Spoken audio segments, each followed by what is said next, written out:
Hey, just a warning, everybody. This episode is a touch explicit, so if you're sitting in the car with the kids, there is some adult language. You might want to pause it. Now enjoy the show. This is Amin Lakhani. This is Paul Ollinger. This is Diania Merriam, and you're listening to the Earn and Invest podcast.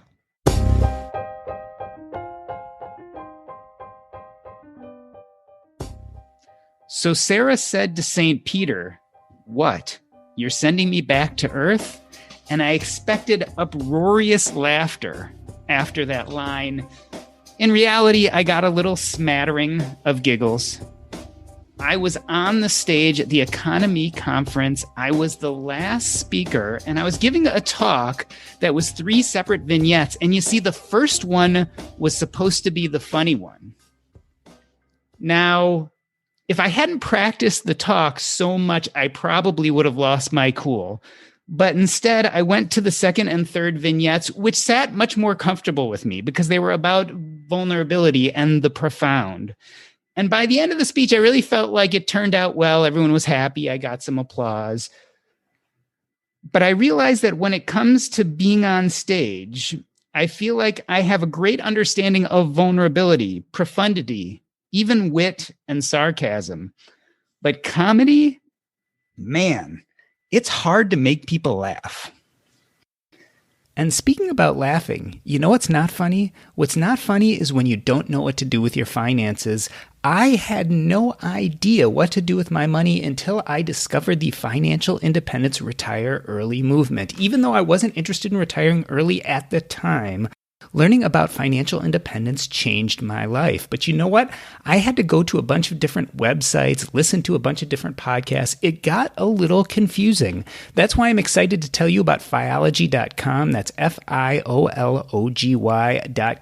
David Boyer made this site to be your guide to financial independence. Here you can download the free Fiology workbook. You can learn about Camp Fi, and if you sign up for their newsletter, you can get the 52 financial independence lessons that will come to your inbox once a week. Check them out, Fiology.com. Become part of the financial independence community. You won't regret it. Paul Ollinger is a nationally touring stand-up comedian, author, and host of the Crazy Money podcast. Paul, welcome back to the show. Thanks for having me.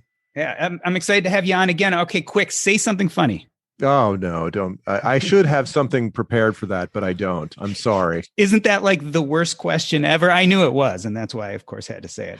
But that automatically kills anything funny you could possibly say. You know what? You've just given me the task to go write a snappy retort to that command.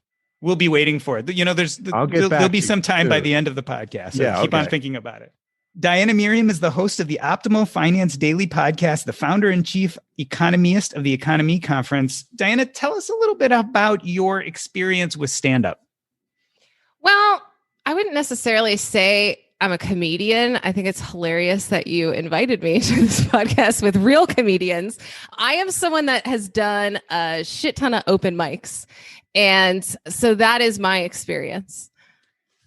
And Amin Lakhani is the dating coach on wheels. He creates comedy to share his disabled life and lessons he's learned. I mean, you're one of the few people that I say when you do stand-up, you actually do it from a chair. There are not a lot of people doing comedy in wheelchairs, are there? Surprisingly, there are. There's Really? like a whole, when I was practicing out in Seattle, we had a whole show called The Disabled List of just comedians with disabilities. It was awesome. It's an interesting thought. Is comedy different, do you think, coming from a disability standpoint? Do those shows look different than general comedic performances? I mean, the people look different for sure because we're all a bunch of weirdos. But I mean, we fit in pretty well with comedians who are a lot of weirdos. I think people think that a lot of people with disabilities don't do comedy because a lot of people associate disability with sadness, and we don't have as much representation on the bigger stages like Netflix or like HBO or whatever yet, but I think we'll get there eventually. Yeah, Diania, it kind of makes sense, right? Because comedy in general is self-effacing. We like to make fun of what's different about us. I've heard one of your stand-ups and you make a little fun of yourself. Oh, yeah, absolutely. I think it's just kind of part of my nature, but I think it's interesting in stand-up how you can take something that maybe is uncomfortable and kind of switch it around. So like, for example, I don't know if I'm doing it now, but I have a tendency to flush. So like when I'm really excited, my neck will just get beet red.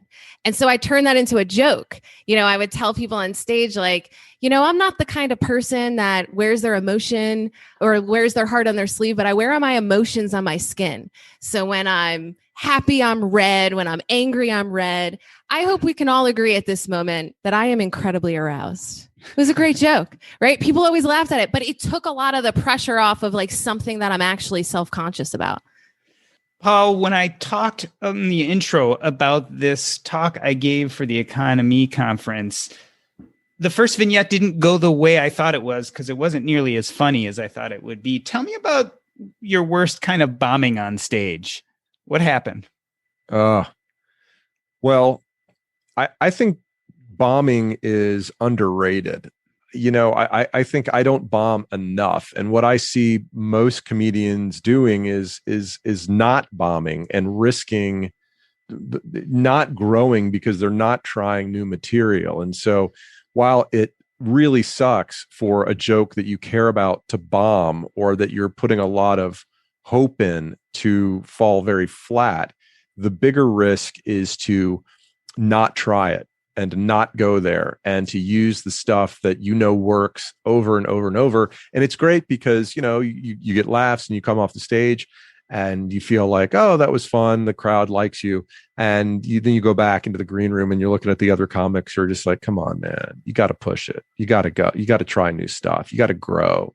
And so one of the things that I think everybody should get more comfortable with is putting yourself out there. And it's not that the joke fell flat.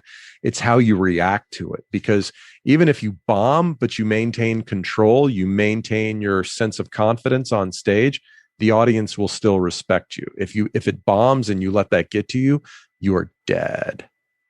Paul, do you feel like that's easier in open mics? though, because like, especially in person, like I find it hard to do things in this digital age where like everything could be recorded and there could be consequences. I mean, it wasn't that much long ago, like a little over a year ago, the in-person open mics where you just go, it's a bunch of mostly comedians. You can try a bunch of stuff. And if you fall flat, like they're just going to laugh at you because they know what it's like.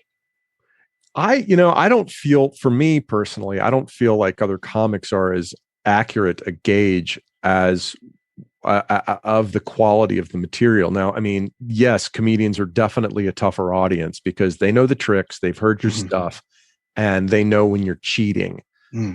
But if you really want an assessment of whether or not your material is relevant to broader audiences, the sensibilities of the common person or the general population isn't reflected in the back of the room at the bar at 1 o'clock on a Tuesday.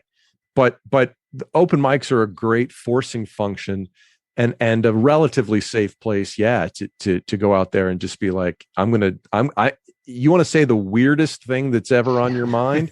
That's the place to do it. Yeah. That's why I loved it. I couldn't agree more, though, in that it's not necessarily representative of what's funny. Because I found with all the open mics that I went to, it's all other comedians. And I found that they were like just working on what they were going to say versus paying attention what I was going to say. So like something that could have landed with a real audience, if I would have like dismissed it because I didn't get a laugh in that crowd, it's almost like you have to develop a level of discernment on what's actually funny, even if you're not getting that response at an open mic of other comedians. I actually got really lucky in that my first time on stage, I thought I was going to an open mic. And when I got to this bar, it was like in South Slope in Brooklyn, Freddy's, if anyone here is listening in Brooklyn, Freddy's in South Slope. So I knew this bar, I was comfortable at this bar. And so I saw on their calendar that they had this open mic and I really wanted to try. And I like worked on what I was going to say. It was like, you got 5 minutes. And so I get there an hour early and, I'm telling the bartender, I'm here for the open mic. Like, where do I sign up? And she was like, oh, I'm so sorry. The website was wrong. It's actually a booked show. But the guy who's organizing it is sitting right over there. You should just ask him if he'll let you on stage. So I totally schmoozed that guy. And he let me in the middle of a booked show because it was like Labor Day weekend and a bunch of people canceled. But I got up on stage the first time and I got so much laughter because they were so warmed up. I wasn't good at all. I watched that video and I'm just like, man, that was awful. But because it was a real audience and they were warmed up, they laughed a lot. Now, if I would have went to an actual open mic for my first time, I don't know that I would have ever done it again because most of my open mics, I didn't experience that level of laughter. I guess this is my little plug for better open mics. I've been to those open mics that are awful and I hated them. So I just created my own because I was like, this sucks. I want a community of people that want to make me better and I want to make them better. And we had a really awesome little group like that. And I'm not even in Seattle. Actually, many of us are not in Seattle anymore, but we still meet up regularly. Currently, I send them a joke a day. I'm just going to record a joke every day under a minute and send it to you. If you guys want to do it, you can. Some of them do, some of them don't. And they give me little like tips or thoughts on what can make it better. So I think there is the potential for better open mics, but I don't know why the community ends up that way where everyone's just doing their own thing. Like most of the people are not going to become famous. So I'm like, why don't I be happy in the process of getting to wherever I'm going as opposed to just being miserable working on my own stuff? Paul, Amin brings up an interesting question when he says, well, most people aren't going to become famous. Why do this? Why stand up in front of a group of people? And pretty much I talk about vulnerability because I talk about things that hurt me. That's one thing. Trying to make people laugh is a scary predicament when you're standing up there alone on a stage. Why do it? Well, it's an excellent point. And I've been thinking a lot about this recently. There's Malcolm Gladwell made famous the 10,000 hour rule, right? That you have to put 10,000 hours of work into any craft before you become proficient in it. And here's the thing that Malcolm Gladwell doesn't tell you, or he doesn't really talk about. You can put in 10,000 hours and still suck. Or you can put in 10,000 hours and be pretty good and the world won't give a crap, right? So you better, before any of us, I don't want to say you better, that sounds like I'm lecturing, anyone who is considering dedicating him or herself to the acquisition of skill in a craft, regardless of what it is, whether it's baking or photography or you fill in the blank, comedy, you should be doing it for the sole purpose of the joy of doing that thing. Because, while you will get better, while you will improve, and you might become the best you can be, at the end of those 10,000 hours, there's no guarantee that you're going to be, quote, successful in a commercial or public way. So it doing the thing for the essence of itself is its own reward. Diana, let's bounce off what Paul just said. When I was introducing you, you said, well, I don't know if I'm a comedian. I've just done a shit ton of open mics. When would you consider yourself a comedian? Even in light of this whole 10,000 hour idea too, like if you've done tons and tons, I mean, your first gig was not even an open mic. When would it qualify to you and you could say, okay, now I feel like I'm a comedian? When that imposter syndrome wears off, right? Yeah, maybe. I kind of think of it as like if you get book shows, if you're getting paid to do comedy or you're getting book shows and people are, taking you more seriously in that light. I mean, for me, I think that I used comedy to get over my fear of public speaking, honestly. I have always had in my head that I'm interested in performance in some way. So like I joined School of Rock and I did, I sang because I love to sing. It led me really to like even discovering like with the Economy Conference, I love being on stage. I just wasn't finding my right medium. So I kind of look at my history and stand up as like me trying to find my right medium of performance. And it kind of led me to Economy. And also with the podcast Optimal Finance Daily, it's a lot of like voice acting. And I think that appeals to me a lot more than the comedy ultimately did. I mean, Diana just said like, getting booked regularly for gigs, getting paid to do your act qualifies you as a comedian. When I look at your website, one of the ways you define yourself as a comedian, yet it seems to me you have a much different purpose, which is to shed light on your disability and to have kind of some of those deeper conversations. What does it mean to you? Why did you decide to call yourself a comedian on the website?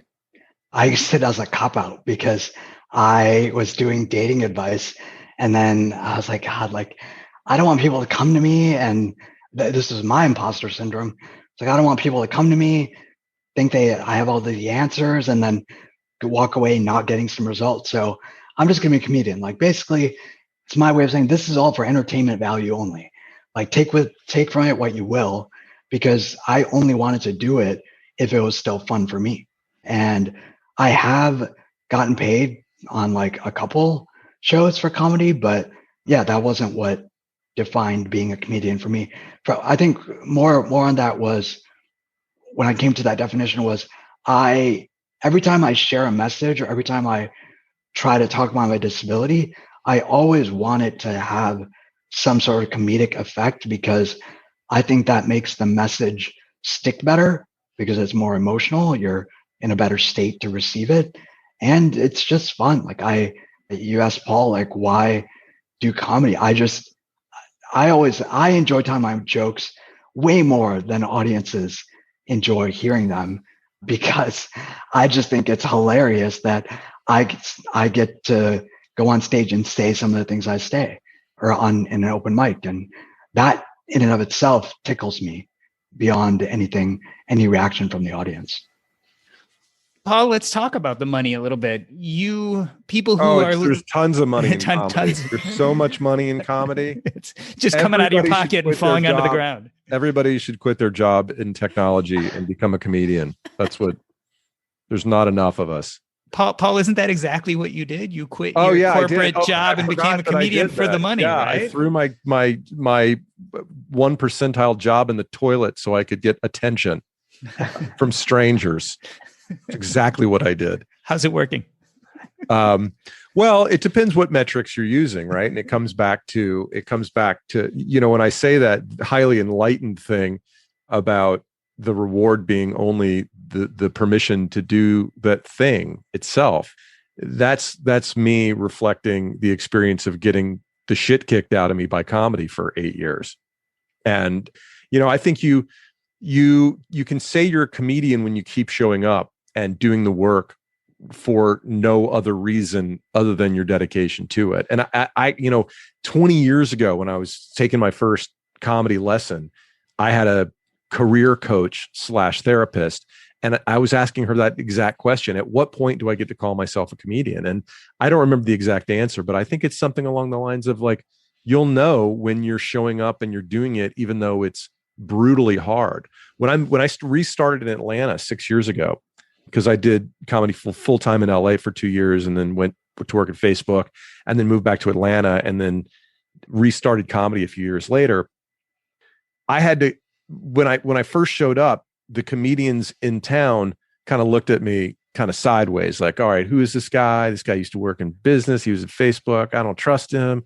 And then it was only after I kept showing up, like week in, week out, doing as many shows as I could, that they sort of were, I noticed this sort of like, oh, I guess he's not going away, we can trust him kind of thing. Because there's a lot of people that come into comedy, say, I'm going to do this thing, and then they fizzle out and disappear because it's hard. And there's no rewards outside of just getting out there and having fun. He's talking about me. No, I let it fizzle out. Well, I mean, Diana, there's whatever, however many comedy classes in Atlanta at any given time, right? So every year there's, I don't know, let's say there's 100 people in Atlanta and every city in the country who graduate from a comedy class. Now, of those people, a certain percentage are going to stay in it for more than 5 years. And that's probably 5 or 10% at most. But there's probably 50% are going to keep going out to the open mics for an extended period of time. And maybe in 2 or 3 years, you'll decide you do want to do comedy, and you're going to start going out and you'll do 25, 50, 100 shows a year. But but yeah, it's something that a lot of people are interested in. It's as popular today as it's ever been because of social media and whatever. And there's a lot of people that dip their toe in it, and some have the strength to walk away, and others of us get trapped. Diana, it's kind of funny because as we're talking about this, I feel like we're talking about like this big achievement, like writing a nationally popular book or becoming CEO of a big company. We're talking in terms that are nothing near laughable, but we're talking about comedy. It's a serious business. Yeah, I mean, I think it's more about like, what is that Seinfeld joke where is it the Seinfeld where he talks about how like the only thing people fear more than death is public speaking, right? And so I think that that's what makes it so challenging, and why people think like, wow, you have balls to get up in front of other people and try to make them laugh, because it just public speaking in general is really hard. And then to add that like layer on top of it, that you're also expected to like delight and entertain and make everyone laugh. I mean, the payoff is, when you actually make people laugh, I mean, there's no better feeling. It's like a drug, and I think that's what keeps you coming back, is for that high. But yeah, it's definitely a challenging thing. I think for me, I just remember like sitting there waiting for my turn at these open mics, and my heart would be like pounding out of my chest, and I'm so nervous, and I feel like I'm going to throw up. It's almost like doing it so many times desensitizes you to that fear, and you realize that like this isn't the end of the world, and the stakes are really freaking low. So like, if I can do that, what else can I challenge myself to do? I think that's really what I got out of it. I mean, Diane talks about the high when you really get the laugh, and then she talks about the fear and anxiety. Is that the biggest low? Tell me about some of the lows you felt up on stage. Yeah, I think the biggest lows I have are when I'm not with friends. Like as Dan was talking about these different experiences, I was recollecting for myself, like what makes it good. Like when I've had shows where there's just insane laughter. And I guess I go back to that point of, I don't get so much out of that. I get more out of knowing my friends are in the audience and observing that I'm saying this shit on stage, and that we're going to laugh about it later, and they're going to give me crap for it later. That to me is such a joy. So when I think about the times where I've had the lows, is when the room's just been silent and no one's laughing, but like I know it's going to be funny, but I also know it's going to be really painful for a couple of minutes until I finish my set, and there's no one there immediate. Like at one time I was at this show, there's nobody I knew there. I just went because I was like, I want to go to more open mics. And then I just chatted up with this one guy before I went up, and it was like a mixed open mic, and he was doing some kind of accordion music, and so like totally random show open mic. And we just chatted a little bit before the show, and as soon as I left the stage, everyone was just speechless, because my humor is very, very dark, and it just was not suitable for that audience. This guy was just like, hey, I thought your stuff was hilarious. And like instantly I was like, that was so worth it. Because like if I connected with one person who saw me, because that was who I really am, and thought that was, hey, that's kind of cool, or that's kind of funny, that made it worth it to me. Paul, do you do a mid-show pivot? I mean, if you're up there and you're doing your shtick and it's not landing, do you pivot in the middle of your show, or once you're like, this is what I'm going with, and we're taking it down with the ship if we have to? I think you try to do that before you go on stage. You're looking at the audience and you're saying, I think I know a little bit about these people, or I'm going to make some assumptions about them. And their assumptions are obviously not always correct. But, depending upon where you are in the lineup, you can get a feel for what they're laughing at, if they're laughing, if there's a-holes in the crowd, if there's disruptors in the crowd, if there's certain things that you would want to avoid or go after. Yeah. So there's some improvisation, there's some adaptation. I mean, if in each type of show is different. If it's a showcase show, you can see several people before you. Sometimes if it's a headliner show and you're the feature, which is generally what I've been doing, recently is, the host does this thing, then you're up there for half an hour and you got to figure it out. You asked about the lows of this thing. I'll volunteer some thoughts. The worst parts of being a comedian are the 23 and a half hours after you bomb, right? So hopefully if you bomb on a Friday so that you have Saturday to come back and prove to yourself and whoever else is watching, which is generally nobody, by the way. Nobody else really gives a shit how you do. They only care how they do on a show. But the 23 and a half hours you have to sit there and think to yourself, what the fuck am I doing with my life?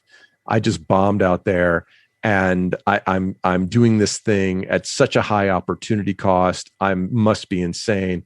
And I don't think that ever stops. I think every comedian at every level feels that on some level. And there's another part of pain, which oddly, this tells you a little bit about the comedian mindset. So there's the biggest pain for me in comedy is the angst I put myself through when I look at other comedians who are getting gigs that I think I'm qualified for. They're getting selected for the big festival. Why didn't I get Montreal? Why doesn't this booker at this club and, fill in the blank of the city like me? I'm intelligent. I'm smart. I have something that nobody else has to offer. Why isn't the world noticing? It is defeatist. It is catastrophizing. And every comedian does it. And what's weird is that I really noticed how much I was doing it after the pandemic started and everything got shut down. And I was like, well, nobody's working. I don't have to feel bad about anything. That's how weak-minded you can be and beat yourself up about stuff talk about shit that doesn't matter, Diana. That's the shit that doesn't matter. And yet it drives me bananas. And it's probably the worst part of being a comedian. Comparison is the thief of joy, right? Absolutely. Teddy Roosevelt nailed it. Yeah. Diana, how much of comedy is about insecurity? I mean, how much of a role does that play and drive us to do these crazy things? I mean, I do think it played a role for me. I think I was definitely attention seeking for a long time. You're looking for external validation in some ways. I don't think every comedian is as insecure as I probably am, but I do think that's a little part of it. And I think that's probably a big reason why I decided to stop, because the last time I was on stage, I think was 2017. And I just was spending so much time in these rooms that just it's filled with desperation. I felt just the open mics with these people that were clearly depressed and not happy with their lives. And I just came to a realization that the most important part of my happiness is surrounding myself with people who inspire me. And I just wasn't getting that in those open mics. But I've gotten that in other ways that still allow me that element of performance. I don't think that's true for everyone. Maybe just in Cincinnati, it's a it's a sad group. But yeah, that was just my experience. Without insecurity, there is no comedy. It's a pretty profound statement. Without insecurity, there is no comedy. What do you think, Amin? Yeah, same with me. One of the reasons I started doing public speaking and then pivoted to comedy, because public speaking as someone with a disability is like playing t-ball instead of baseball. There's no challenge. You go up and they're just like, oh, you're so inspirational. I'm like fuck this, right? And I just wanted to tell jokes and make people laugh, because that's hard. That's a level playing field. You go up there, someone with a disability, and they're still like, make me laugh, motherfucker, right? So it's cool. I like it. But yeah, that's where that insecurity started, where I was like, I got to do something that shows. Dr. and I talked about this before. I got to do something to show, kind of distinguish myself from the other dudes. I'm like, all right, well, I can't lift the girl up, but I can go on stage and say the weirdest things and be okay with it. So maybe that'll be something. You think it's hard being handicapped? Try being a tall white man with two beautiful legs. Yeah, I'd try being a... You made him speechless. That was pretty dark. That was pretty dark. Come on, Amin. Try being a white man who uses the word handicap. That's pretty disabling. Did I say handicap? I'm sorry. Yeah. You think it's hard being disability? No, I think you made yourself like you screwed yourself over pretty fantastically. So yeah. I forgot my handbook today. I apologize. I mean, see, okay, there I just bombed. That's an example of bombing, Doc G. I said make me laugh. I didn't say bomb for me. I was trying to think of the most edgy thing I could say without being totally offensive. Edgy, yeah. And I achieved half my goal. Here, let me see if I can jump in for you. So I mean, I'm picturing people going to the public speaking training camp and the guy getting up on stage and saying, if you got a disability, that's mint. Yeah, pretty much. Because like, I mean, that's what we're shown, right? Like people with disabilities are either like sad and this unfortunate, or they're inspirational. And I'm like, I want to be neither of those. So let me be the twisted asshole that you're like kind of wondering like, man, I'm kind of glad he's disabled, because if he wasn't, I don't know what the fuck he'd be doing, right? So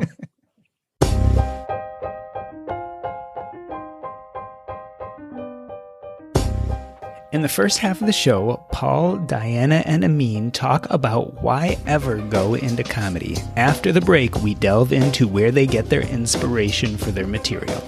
But first, today I'm introducing you to a better way to money. We've all heard of credit unions, but you know why credit unions are the best financial partner for you? Unlike other financial institutions, credit union members are owners, so profits are reinvested in you. This means better rates, better services, low or no fees, and those dreams you're chasing, well, they can become a reality a lot faster. The best part? There's a credit union for everyone and membership lasts a lifetime. Federally insured, digitally connected, join the millions of Americans already getting more from their money. Visit yourmoneyfurther.com today to find a credit union for you. Again, that's yourmoneyfurther.com. So, Paul, tell me about inspiration here. Where does the well of laughs come from? Like, where do you get your material? I try to make myself the butt of every joke. Oh, really, Paul? He's not going to leave you alone for the rest of the podcast. I was just expressing my insecurity about being, me.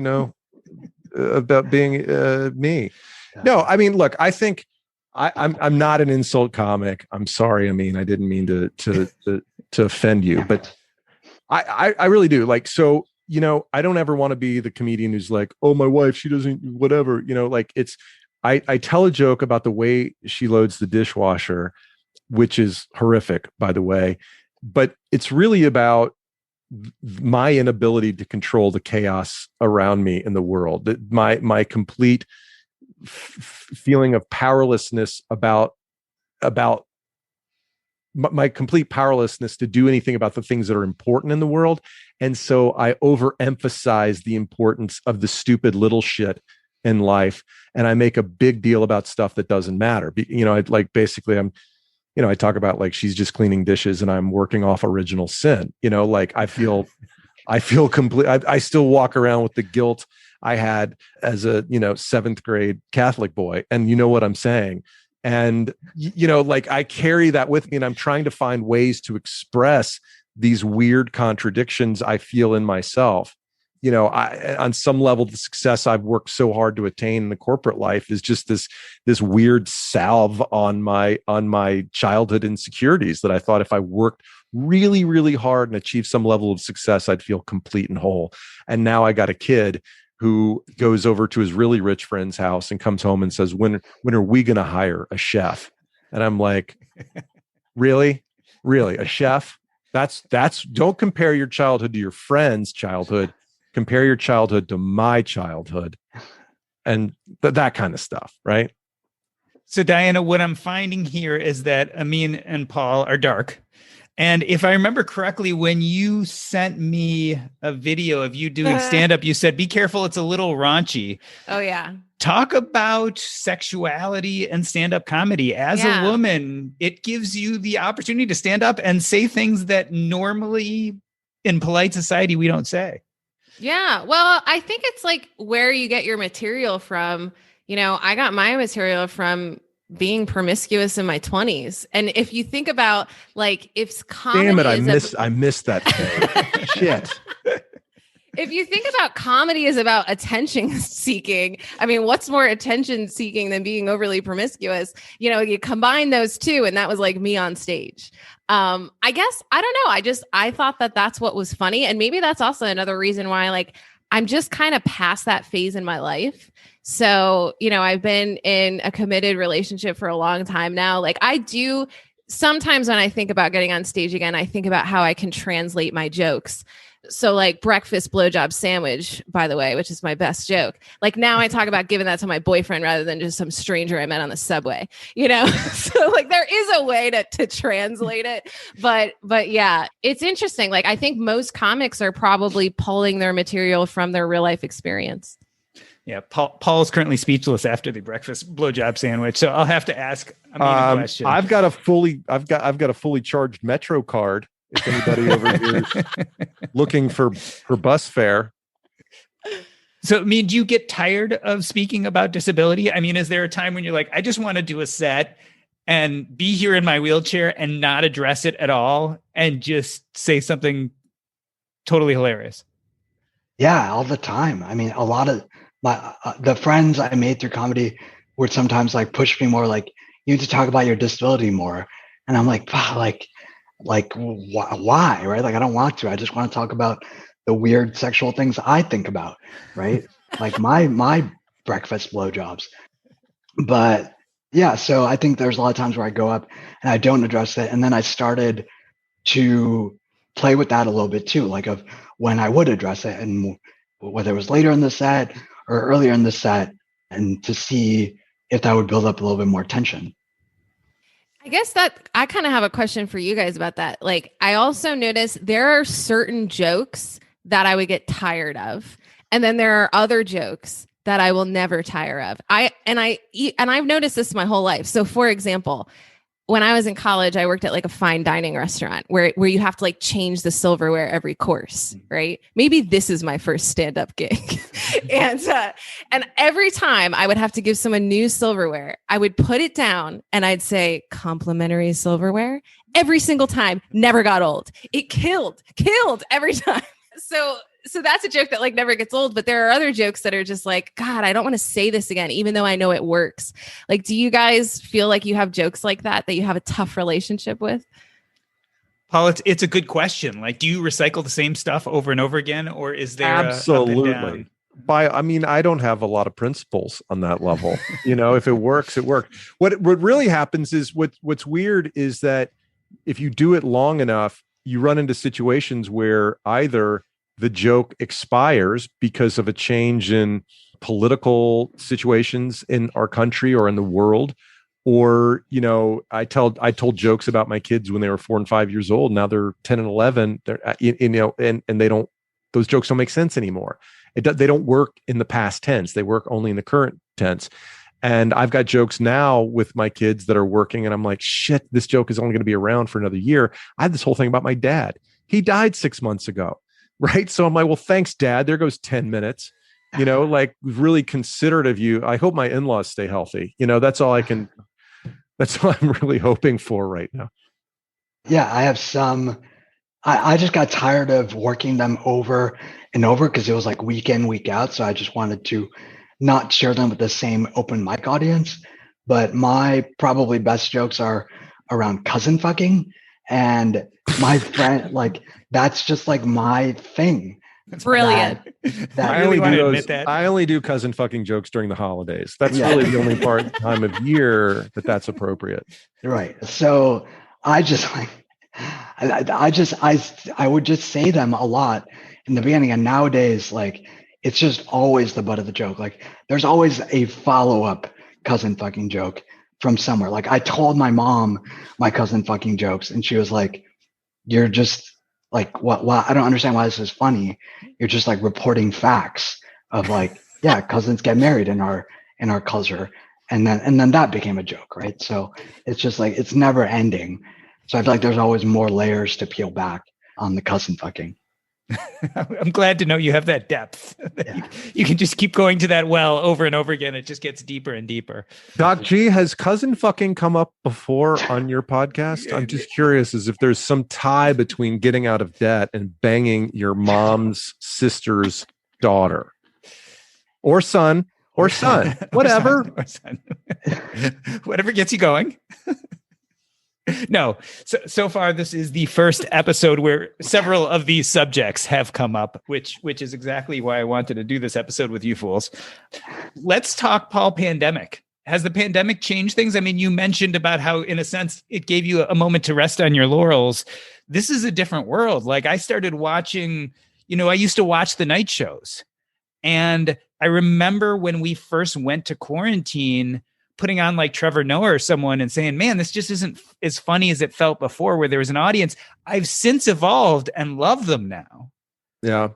But it's a different world. Yeah, it's definitely a different energy. I mean, I'd love to hear your thoughts on Zoom shows, but I've done first of all, my home club here in Atlanta has been closed since March. So I did maybe, 200 shows last year. This year I've done 20 live shows. Wow. Maybe 20. Since March. And I've done maybe like 25 Zoom shows, and it's nothing even close to the same kind of experience. I mean, you could pay me. The Zoom shows generally pay a lot better. Like you can make 150, 200, 500, 600 bucks sometimes. And it's like, that wasn't even fun. Like it's good to make a few bucks, but I'm doing comedy because it's fun to stand on stage in front of people and see what happens and talking into your, like we're doing right. This is more rewarding because we're actually interacting. But when you're telling jokes into a screen and, sometimes the whole audience is muted, sometimes half the audience is muted and there's a dog barking, or you're looking at some dude across the room lying on his couch with his 4-year-old and his 5-year-old. And you're like, I wonder how they like these cousin fucking jokes, like, and you're like, this isn't the same thing. I mean, what do you think? Yeah, same. I agree 100%. I have not done a lot of Zoom shows. I tried hosting my open mic online for a while, but it wasn't the same. There's that delay. Maybe once they figure out that delay where like you can hear the audience properly, I'm surprised no one's figured that out yet. Like this is the best we have. Yeah, I think there is something to like the energy in the room. It's so important. It's why like you go see a movie and it's more enjoyable when you're in like a movie theater with a big crowd. It's like you're all experiencing something together and there's an energy in the room. I just don't think you can create that virtually. You can't even create it live. So I did some shows at this venue that seats about 1,100 people, and they put 333 or something in there, and it was better than nothing. It was better than Zoom, but everybody was so spread out that concentration of energy, like when you're sitting in a room full of 300 people packed ass cheek to ass cheek, the stakes are higher, the laughs are bigger, and that laughter comes at you like a wave. And that's the drug we're all in this for. And I mean, sure, the cheese fries in the green room are awesome and everything, but that's what you're standing on the corner trying to score when you're doing comedy. And it's not the same without that density of human beings, which, by the way, is a great way to spread viruses. I was about to say what you guys all point to is the fact that comedy is transactional, right? It is not something you do alone. It is an exchange of ideas, maybe exchange for laughter or facial expressions or surprise. This is going to be the best segue ever. Speaking of transactional, all three of you, Diana, not only are interested in comedy, but interested in money also. Is there a connection between money and comedy besides that you're not making any? Well, I can think of like being at these open mics and it's just like every other comic is joking about how they're completely broke. I'd love to get up there and make a joke about my fully funded 401k, but I don't think anyone laugh at that. So I don't know. Is there a connection? I think maybe just like any creative endeavor, if you have the financial means where that creative endeavor has no pressure to provide your livelihood, I just think you're going to be better off. You can enjoy it for what it is. But I don't know. I don't know if the struggling comedian, if that's what helps them be funny, that they can't pay their bills. But I think for me, I'm more creative when I don't have to worry about that kind of stuff. And so that to me is where the connection might be. Paula, it's a salient question, right? Because I'm much more likely to laugh at you if I think you're some loser struggling as opposed to an ex-Facebook exec living it up. Yeah, on the relatability scale, that's not very high, but you have to, but that is my reality. All right. That, and I have to be authentic and talk about what's real in my life and find ways to connect with people despite my affluence. And the way I do that is talking about the way I was raised and the experiences I had growing up as one of 6 kids in a middle-class family, feeling like my parents were stressed about money was the thing that drove me to be so ambitious financially. And, I talk about everybody can relate to frugal parents. I mean, especially if you're over a certain age, the Gen Xers certainly relate to being raised by Depression era parents, and the Gen Y people think about their grandparents, and that's fine with me. So they relate to that, and they relate to not being appreciated. And like I said, the joke about, my son coming home from his really rich friend's house and the chef, that really happened. And, and so it's this conundrum where you're like, well, now I've got to raise rich kids and I want them to be happy. I want them to be fulfilled. I want them to acknowledge what I've done for them. Nope. Doesn't happen that way. And so there's this one comedian after I got off stage one time and he was like, oh, Paul and his rich people problems. That's so relatable. And I was like, well, it's true. And fuck off, by the way. But that's, look, I'd rather 100% take the risk to say what's true and not have it work than to try to find some clever way to relate to the audience that's not authentic. That is the path to failure. Well, I was really excited to have this conversation because I knew that having you guys on would make me laugh. What I didn't realize is that putting this all together, what drives someone to pursue comedy is this strange mix of passion, insecurity, and yes, even resiliency that keeps you going back and bombing over and over again so that you can create something better and more funny than the night before. I want to end this episode the way I end every episode by asking you where people can find you online, but I'm going to ask a slightly different question of you guys. It's when you are home alone and put in the ear pods, who do you listen to when it comes to comedians? Amin, let's start with you. Sure. I listen to Dave Chappelle. Usually if he's got something new, I got to hear it. It's just fantastic. And where you can find me is datingcoachonwheels.com. And I also am the creator of firesinglesclub.com, where we host events for people that are interested in fire and are single. Like we just had 2 speed dating events, super successful, more successful than me saying that word, and people had a blast. So yeah, come join us. Diana, where can people find you if they're interested in learning more? And when you're alone, putting in the ear pods, who do you listen to when it comes to comedians? You know, what I hate about this question is that I am really bad at retaining names. So there was like a couple of comedians I saw recently and they were so good. And like, I wish I could even like have an inkling to like search real fast and pull up their name. The only one I could think of is I used to get really annoyed when people would compare me to Sarah Silverman because I hated her for a very long time. Hated her. And then she did like her last special that I saw was actually really good. So I feel like I like came around on that. So I guess I have to say her. And then how people can find me is the Economy Conference, and economy is spelled with an M-E at the end, not an M-Y, because I'm so clever. So www.economyconference.com, and tickets for the November event are actually going on sale March 7th. So hopefully this was released in that window and everyone can take advantage of that. And if you're looking for her, her name is Diania Merriam, but because she's so clever, it's spelled Diania. So just keep that in mind if you're looking for her online. I'll answer that question myself before I get to Paul. I have to say, growing up, Eddie Murphy just about killed me. I can't even remember the name of the tour. He was wearing like the red leather pants and doing the joke about his mom throwing shoes, like when he made mistakes and he dropped his ice cream and his mom threw the shoe at him.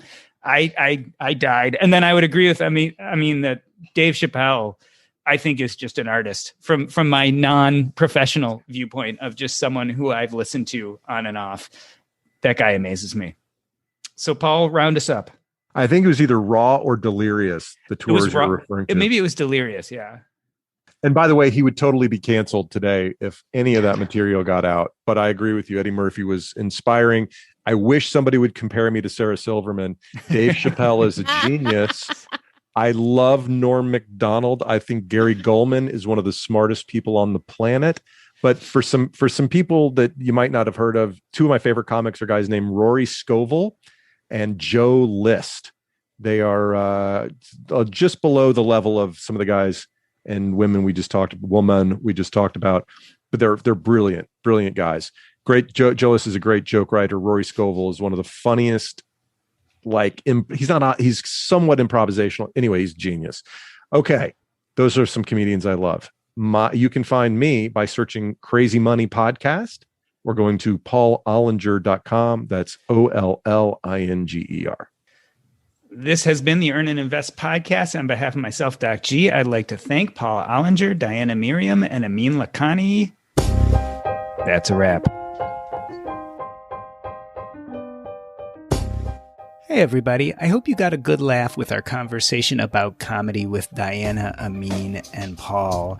Here at Earn and Invest, we talk about how you can get ahead, how you can earn and invest for your future. But you know what we don't spend a huge amount of time talking about? Real estate. That's why I want to send you over to my friend, Coach Carson. He is the host of the Real Estate and Financial Independence podcast with Coach Carson. Over there, they talk about all things real estate. He has really two main types of episodes. One is where he, as the expert, is giving you some of the tips and tricks to how to get ahead in the real estate game. The other is where he has guests on real life examples of how people are getting to financial independence through real estate. It is an amazing podcast. I suggest you check them out wherever you listen to this fine podcast, or you can go over to coachcarson.com to hear more. And now we come to our community segment, Are You an Earner or Investor? I want to point you to our Facebook group. That's facebook.com/group/earn and invest. Over there, we talk about some similar subjects to what you hear on Monday and Thursday's episodes on the podcast, but this is a place for you, the community. We have a bunch of great community members, and I want to highlight one today. Rob Wolf wrote on our Earn and Invest Facebook page a little information about his father. His post goes something like this. In honor of National Physicians Week, a pic of my dad, may he rest in peace, scrubbing for surgery in the early 1960s. He loved to operate and really loved delivering babies. Never met any doctor who loved medicine as much as he did. I am so proud of him. He worked at St. Joe's East and West in Mount Clemens, Michigan for many years.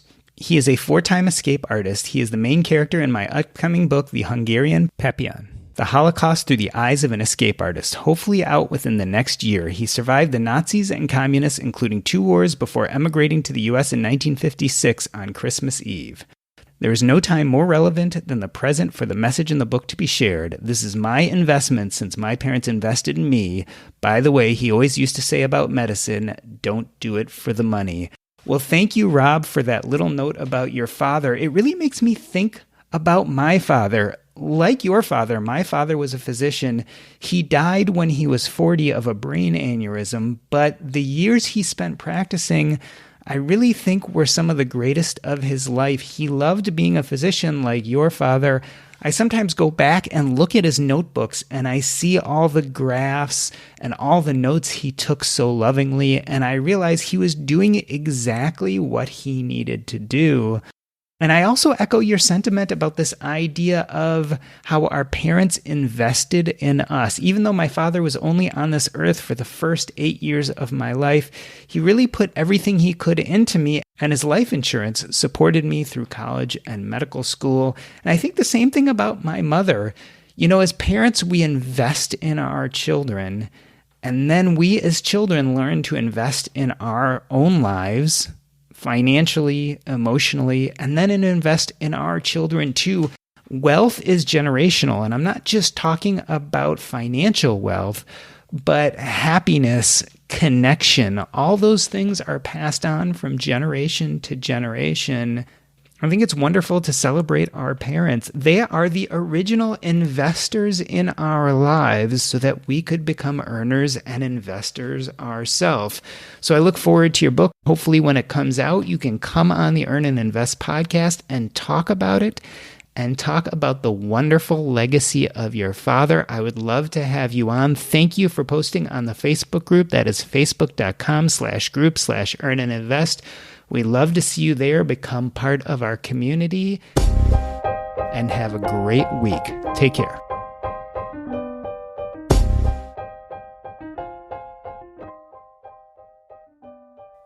Try that again. Can you hear me? Can you hear me? And now.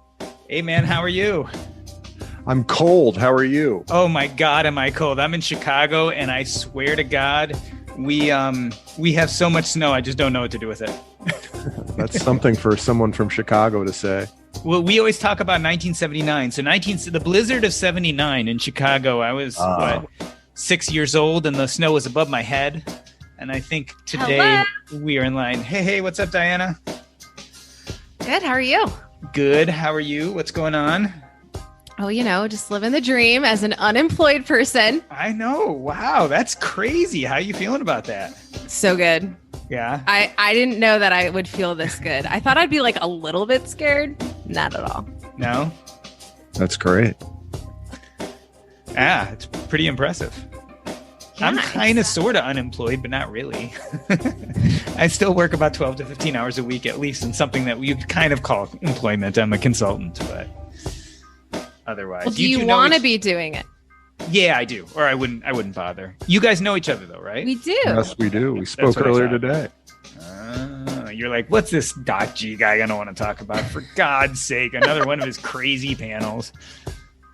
No, I'm just like so surprised that you invited me on this. Like, is this a roast? I'm not a comedian. Well, actually, why am I here? So admittedly, I wanted to invite people who come to comedy from different levels and different experiences, et cetera. And people, because, so I don't think we're going to talk a huge amount about personal finance in this. I really would like to just talk about comedy and what it means and how we use it, et cetera. And how you get into it and what it feels like, those type of things. But we're all personal finance people. So it's kind of cool to have people that the audience knows, but talking about something that maybe they don't always hear you talking about. Cool. So I'd rather be on a comedy podcast talking about personal finance. Yeah, that'll probably be more fun. But I'm also, one thing, and I think Paul, both of you guys understand this. It's like, sometimes you have to just kind of go non-personal finance in your personal finance podcast, right? You've got to talk about kind of deeper, different things and not just talk about money. And so I like to do these episodes, which I think are adjacent and aren't just hardcore money. Because at some point I think most podcasts kind of broaden out, or you end up talking about the same thing all the time, which is great for your new listeners, but eventually gets tiring for everyone else. That was a lot of fun. Wow. Perfect timing too. 3:59. You guys took something that probably, I'm sure when you were coming into this, we're like, oh, this is going to be really boring, and made it really interesting and funny. So thank you. I hope your FI audience likes it. Yeah. Well, I'm not actually. So here's the, this is, I think for some of you too, it's like, I really, really, really want them to like it, but it's still my prime thing is to create good, interesting conversation. That's exactly the right comedic attitude. You don't pander to your audience. You show them what they should want. No. You're doing them a service by showing them what they should want. It's like Steve Jobs, right? He's like, don't ask people. They don't know what they want. Show them what they want, right? Right. Do you guys have any questions, complaints, problems, issues? Diania, you were on mute the whole show. Oh, no? Was I? No. I'm good. I'm good. I'm still here. All right. This will probably come out in 4 to 6 weeks, probably more close to 6. I will send you a copy of it before it comes out so you can take a listen. I'll edit it up and we'll go from there. But thank you guys again for having a fun conversation, a good conversation, even more than fun. You mean you'll make your son edit it up? Yes. Well, so my son does. I can't believe this. My son can edit a 60-minute podcast in 40 minutes. I don't know how he does it. He puts it like on triple speed now and uses Descript. So Descript gives it in paragraph form. And I don't know what kind of tools he uses, but he does a better job than any editor I've ever had. But I still have to do the final edit. So I still have to listen to it, get rid of all the, he gets rid of 90% of the ums and ahs, but a lot of the, sometimes like sentences that don't need to be there, stuff like that, I get rid of. Like, we'll probably get rid of all the cousin fucking. No, I'm kidding. That was the best part, actually. It'd be fun to replace that, like come up with something like apple picking and like some really dub it over. You just dub it really over badly. so that it's clearly dubbed over. That would be hilarious. Like, no, this one will get the explicit rating. Apple picking. I'm going to clip that out what you just did there, Paul, and I'm just going to apple picking.